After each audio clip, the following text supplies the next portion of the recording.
जय श्रीमन नारायण। जीवन में कुछ भी घटित होता है वह किसी न किसी कारण से होता है। आखिर यह बात कहाँ तक सही है, चलिए इस कहानी के माध्यम से समझते हैं। और हाँ, आप लोग कहानी में हमारे साथ अंत तक बने रहें, क्योंकि यह कहानी आपकी सोच बदलने वाली है। तो चलिए बिना समय गवाए कहानी को शुरू करते हैं। अंग नाम के एक राज्य पर राजा हर्षवर्धन का राज्य हुआ करता था। राजा हर्षवर्धन एक बहुत ही परोपकारी और दयालु स्वभाव के राजा थे। जो कोई भी राजा के दरबार में फरियाद लेकर आता वह मुंह मांगी मुराद पाता। उसके बारे में यह भी बात मशहूर थी कि उनके दरवाजे पर आने वाला कोई भी आदमी खाली हाथ वापस नहीं जाता था। एक दिन राजा के दरबार में एक आदमी आया। उसने राजा को प्रणाम किया और कहने लगा, राजन, मैंने सुना है कि आपके सामने जो भी फरियादी आता है वह कभी खाली हाथ वापस नहीं जाता। अगर ऐसा है तो क्या आप 3 दिन के लिए मुझे अपनी राजनीति सौंप सकते हैं? आप महल में जाकर आराम कीजिए और मैं राजगद्दी पर बैठकर आपका राजपाट चलाऊंगा। राजा उसी वक्त राजगद्दी से नीचे उतर आई और फिर अपने दरबार में मौजूद सभी मंत्रियों और दरबारियों को आदेश दिया कि आज से ठीक 3 दिन तक सभी लोग इस आदमी के आदेश का पालन करेंगे। यह कहते हुए राजा ने उस आदमी को अपनी जगह पर बिठा दिया और खुद अपने महल में चले गए। वह आदमी 3 दिन तक बड़ी ठाठ से राजगद्दी पर बैठा रहा और पूरे राज्य का शासन चलाता रहा। चौथे दिन राजा उसके पास आए और कहने लगे, भाई, अब तुम 3 दिन तक इस राजगद्दी पर बैठ चुके हो, अब राजगद्दी से उतर जाओ और अपना रास्ता लो। यह सुनकर वह आदमी कहने लगा, राजन, पहले तो मैं सिर्फ इस इरादे से आया था कि आपकी दान वीरता की परीक्षा लूं। सच में मैंने जैसा आपके बारे में सुना था उससे कहीं बढ़कर आपके बारे में पाया है, लेकिन अब 3 दिन तक इस राजगद्दी पर बैठने के बाद मेरा इरादा बदल गया है। इस राजगद्दी से उतरने का मेरा दिल नहीं चाहता। आपको तो सारी दुनिया ईश्वर का अवतार कहती है। मैं आपसे प्रार्थना करता हूँ कि यह राजगद्दी और राजपाट ईश्वर के नाम पर मुझे दान में दे दीजिए। राजा ने जब उसकी बात सुनी तो मुस्कुराते हुए कहने लगे, लो भाई, यह राजगद्दी और यह राजपाट आज से तुम्हारा हो गया। अब तुम इसे संभालो, मैं चलता हूँ। यह कहकर राजा अपने महल में वापस आ गए। उन्होंने रानी को सारी बात बताई। रानी भी मां की तरह बहुत ही नेक दिल की थी। उन्होंने शिकायत का एक शब्द भी अपनी जुबान पर नहीं आने दिया। राजा और रानी अपने दोनों बेटों को लेकर महल से बाहर निकल पड़े। जाने से पहले उन्होंने अपने राजसी वस्त्र त्याग दिए और साधारण वस्त्र पहन लिए। राजा को ईश्वर पर बहुत ही भरोसा था। वह मन ही मन सोचने लगा कि परमात्मा ने मेरे लिए कुछ और ही सोच रखा है। राजा अपनी पत्नी और दोनों बेटों को लेकर सफर पर रवाना हो गए। राजा सोचने लगे कि कल तक मेरी सवारी के लिए सैकड़ों हाथी घोड़े मौजूद थे, पर आज मैं पैदल मुझे चलना पड़ रहा है। कल तक हजारों नौकर चाकर मेरे सामने खड़े रहते थे, पर आज कोई हालचाल पूछने वाला भी नहीं है। लेकिन राजा ऐसी हालत में भी शिकायत का एक शब्द अपनी जुबान पर नहीं लाते। पैदल सफर करते करते वे कभी 2 कोस चलते तो कभी 4 कोस। कभी कुछ खाने को मिल जाता, कभी भूखे भी रहना पड़ता, मगर इस पर भी उन्होंने परमात्मा पर पूरा भरोसा रखा और हमेशा परमात्मा का धन्यवाद करते रहे। कुछ दिनों तक इसी तरह पैदल सफर के बाद एक नगर में पहुंचे और एक सराय में जाकर ठहर गए। उस नगर के बाहर एक सौदागर का काफिला आकर रुका था। सौदागर अपने घोड़े पर सवार होकर नगर की सैर करता हुआ उसी सराय की तरफ आ गया जिसमें राजा और उसका परिवार ठहरा हुआ था। सौदागर की नजर जब रानी पर पड़ी तो उसे देखते ही उसने समझ लिया कि यह औरत किसी ऊंची खानदान की है। वह मन ही मन रानी पर मोहित हो चुका था और उसने विचार किया कि क्यों न इस औरत से मैं विवाह कर लूं। मन में कुछ सोचकर वह राजा के पास गया। सौदागर राजा से कहने लगा, हुजूर, मैं एक व्यापारी हूँ। मेरा काफिला नगर के बाहर ठहरा हुआ है। मेरी पत्नी को बच्चा होने वाला है और इस समय कोई ऐसा नहीं है कि जो उसकी देखभाल कर सके। मुझे आप एक बहुत ही नेक दिल और दयालु इंसान मालूम पड़ते हो। क्या आप अपनी पत्नी को एक दिन के लिए मेरे साथ भेज सकते हैं? शायद उनकी वजह से मेरी पत्नी की तकलीफ कुछ कम हो सके, वरना मुझे तो लगता है कि वह जिंदा भी नहीं रह पाएगी। राजा और रानी सौदागर की बातें सुनकर कुछ घबरा गए। आखिर में नेक दिल राजा ने रानी से कहा, अगर इस गरीबी की हालत में भी हम किसी के काम आ सके तो यह हमारे लिए खुशकिस्मती की बात है। तुम देर न करो और ईश्वर जाने इसकी पत्नी किस हाल में होगी। रानी ने अपनी जुबान से इनकार का एक शब्द तक नहीं कहा और उसी वक्त सौदागर के साथ जाने के लिए तैयार हो गई। सराय से बाहर आकर सौदागर कहने लगा, मेरा काफिला शहर से काफी दूर है और मुझे यहाँ पर आए हुए काफी देर हो चुकी है। आप ऐसा कीजिए, मेरे साथ घोड़े पर बैठ जाइए ताकि हम जितनी जल्दी हो सके काफिले तक पहुंच जाएं। रानी बेचारी उस सौदागर की चालबाजी को नहीं समझ सकी और उसके साथ घोड़े पर सवार हो गई। सौदागर घोड़े पर सवार रानी को लेकर अपने काफिले पर पहुंचा। उसने अपने काफिले को कूच करने का आदेश दिया। अपना घोड़ा उसने एक तरफ भगाया और रानी को ले चला। यह सब देखकर रानी को सौदागर की चालबाजी का पता चल गया। रानी ने बहुत शोर मचाया, बहुत चीखी चिल्लाई, पर सौदागर को उस पर बिल्कुल भी दया नहीं आई। वह उस घोड़े पर उसे बिठाकर कहीं का कहीं ले गया। दूसरी तरफ सराय में इंतजार करता हुआ राजा सोचने लगा कि उसकी पत्नी अब तक क्यों नहीं आई। उसने खुद चलकर देखने का निश्चय किया कि आखिर क्या माजरा है। वह अपने दोनों लड़कों को साथ लेकर सराय से निकला और शहर से बाहर पहुंचा। उसने सौदागर के काफिले को ढूंढने की बहुत कोशिश की, लेकिन काफिले का कहीं पता नहीं चला। तभी उसे उत्तर दिशा में धूल उड़ती हुई दिखाई दी।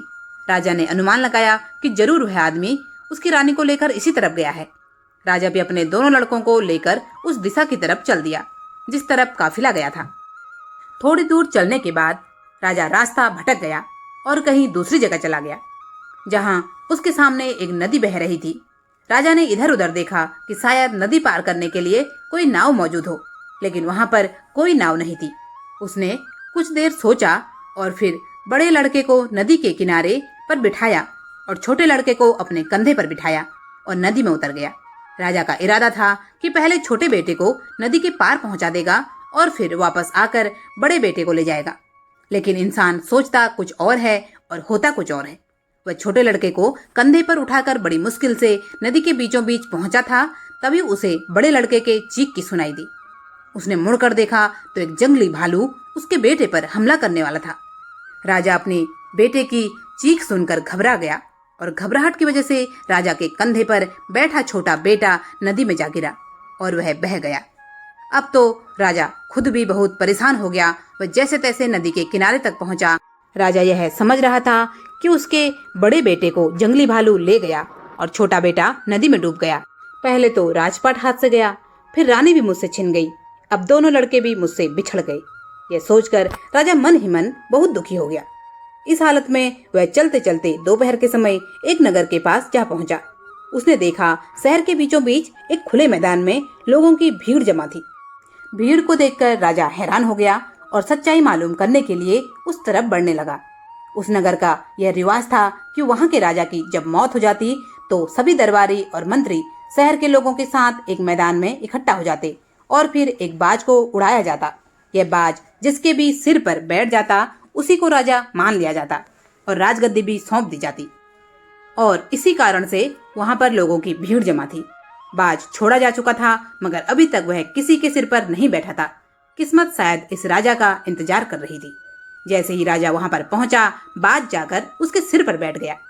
बाज का उसके सिर पर बैठना था कि तुरंत सभी दरबारी हाथ जोड़कर उसके सामने खड़े हो गए और उसे अपना राजा मान लिया। वह सभी उससे प्रार्थना करने लगे, चलिए महाराज, अब आप ही इस देश के राजा हैं, चलकर अपनी राजगद्दी संभालिए। लेकिन राजा ने कहा, अरे भाई, मैं तो खुद राजपाट छोड़कर आया हूँ। अपना राजपाट छोड़कर ही मैंने यह फकीरी हासिल की है। अब मुझे किसी भी तरह के राजपाट की कोई इच्छा नहीं। राजा का ऐसा कहना था कि राज दरवाजे समझ गए कि हमें इससे अधिक अच्छा राजा मिल ही नहीं सकता। वह सभी जिद करने लगे कि आप ही हमारे राजा हैं। राजा के बार बार मना करने पर भी लोगों ने उसे अपना राजा बनाकर ही दम लिया। उसे राजा के कपड़े पहनाकर सर पर मुकुट रख दिया गया और राजमहल में ले जाकर उसे राजगद्दी पर बिठाया गया। इसके बाद कई दिनों तक उस नगर में नए राजा के चुने जाने की खुशी में उत्सव मनाया गया। राजा ने भी मन ही मन इस राज्य को ईश्वर का पुरस्कार समझा और उस राज्य का राजपाट चलाने लगा। मगर अंदर ही अंदर राजा दुखी रहता था। जब भी उसे अपनी पत्नी और अपने बेटों की याद आती तो उसकी आंखें नम हो जाती। अब जरा उन बेटों का भी हाल सुन लीजिए। जिस लड़के को जंगली भालू उठाकर ले गया था, रास्ते में ही एक शिकारी की नजर उस पर पड़ी। उसने अपना तीर कमान चलाया और निशाना सीधा भालू पर लगाया। भालू वहीं पर ढेर हो गया और लड़के की जान बच गई। जो लड़का नदी में डूब गया था उसे एक मछुआरे ने बचा लिया। इन दोनों ही आदमियों की औलाद नहीं थी और उन्होंने इन दोनों लड़कों को अपनी औलाद समझकर इनका पालन पोषण किया।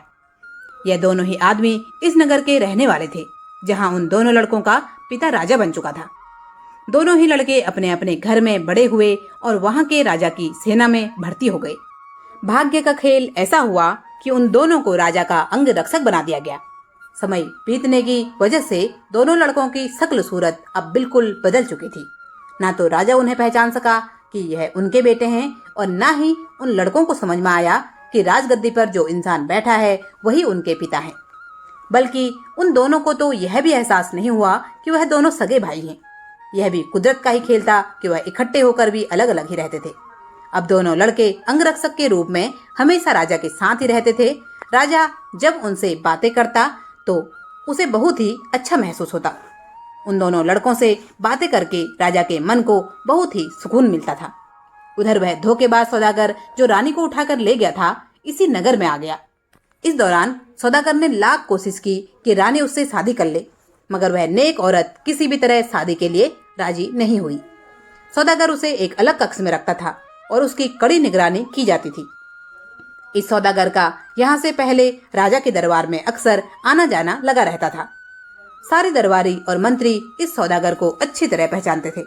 जब सौदागर को पता लगा कि पुराने राजा की मौत हो चुकी है तो उसे बहुत दुख हुआ, लेकिन मंत्रियों ने उसे बताया कि नया राजा पहले से भी ज्यादा नेक दिल और न्यायप्रिय है।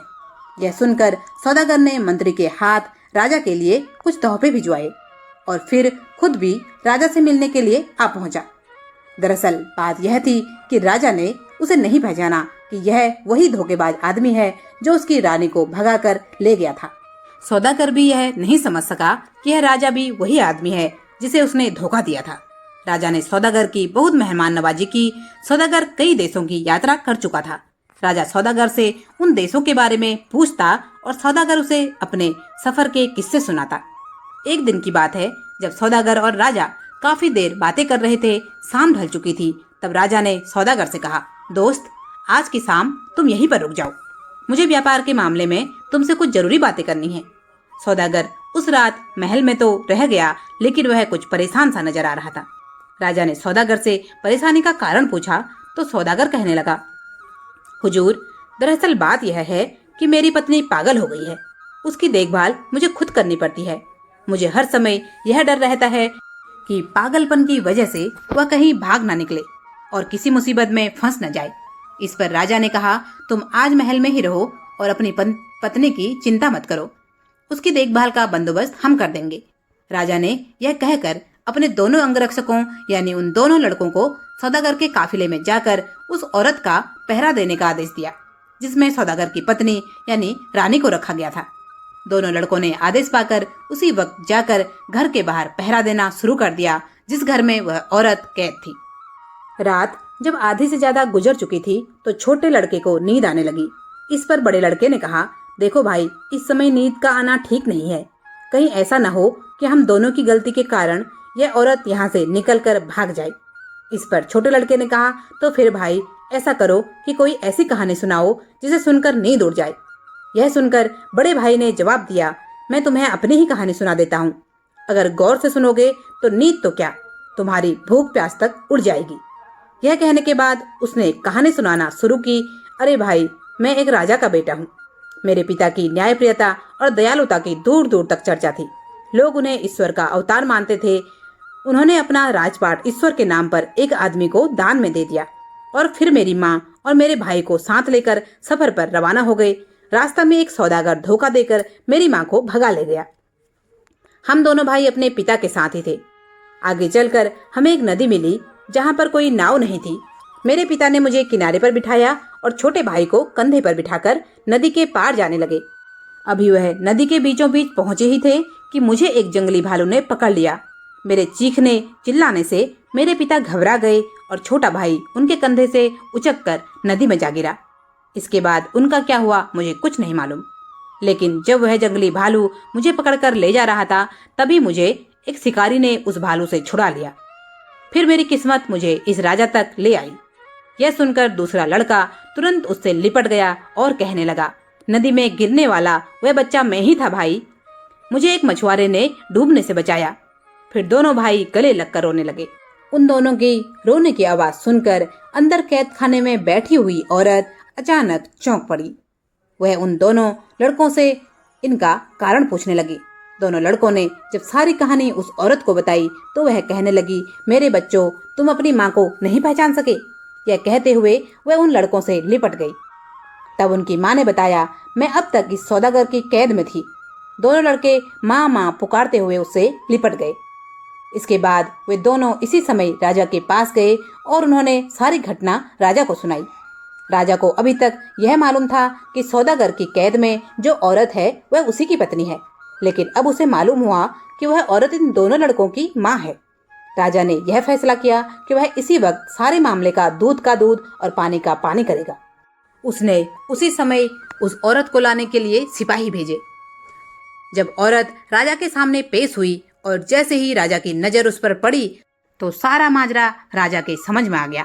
राजा की पत्नी भी अपने पति को देखकर पहचान गई और उनके कदमों में गिर पड़ी।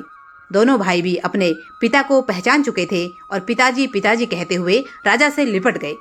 सौदागर ने जब यह देखा कि उसकी पोल अब खुल चुकी है तो वह वहां से भागने लगा, मगर राजा के सिपाहियों ने उसे यह मौका नहीं दिया। उसे गिरफ्तार करके कारागार में डाल दिया गया। अगले दिन राजा ने उस सौदागर का सारा माल जब्त किया और उसे मृत्यु दंड दे दिया गया। अब जरा उस आदमी का हाल भी सुनिए जिसने राजा से राजपाट दान में हासिल किया था। राजपाट मिलने के बाद वह बहुत ही मनचला और निर्दयी हो गया था। अपने खजाने को भरने के लिए उसने प्रजा पर कई तरह के कर लगा दिए। बेचारे गरीब प्रजा उसके जुल्म से परेशान हो गई। यहाँ तक कि मंत्री और दरबारी भी इस राजा से परेशान हो चुके थे। वह भी इसी चिंता में रहते थे कि किसी तरह से वे अपने असली राजा का पता लगा पाएं, ताकि इस अत्याचारी राजा को हटाकर एक बार फिर से उसे राजा बना दें। जब यह खबर उस राज्य तक पहुंची कि उनका राजा एक नए राज्य का राजा बन चुका है, तो एक मंत्री ने उस अत्याचारी राजा को जहर देकर मार डाला। इस तरह से उस अत्याचारी राजा का अंत हो गया।